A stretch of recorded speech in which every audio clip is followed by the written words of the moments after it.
Hey guys, I'm going to show you how to install Gmail as an app on desktop. So to start, open any browser.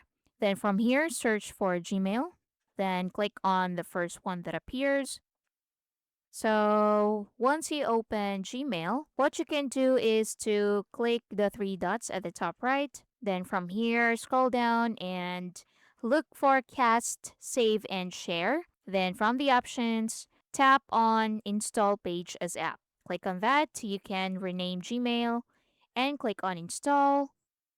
And that's basically it. Gmail is now installed as an app on desktop. Next, if you're using Microsoft Edge, so you can go to Microsoft Edge. Then from here, search for Gmail. Click on this one. Next, what you can do is go to the three dots at the top right. Then from here, go to More Tools. Then go to Apps.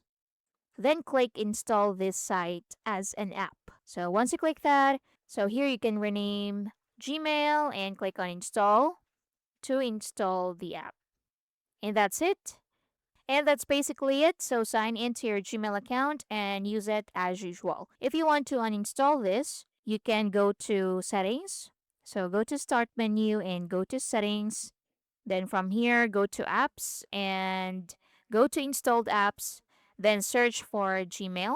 Then once you're here, so once you see Gmail, go to the right side and click the three dots. Then click uninstall and click uninstall again. Click uninstall once more, and Gmail will be deleted. And that's basically it. I hope you find this helpful. Thanks for watching.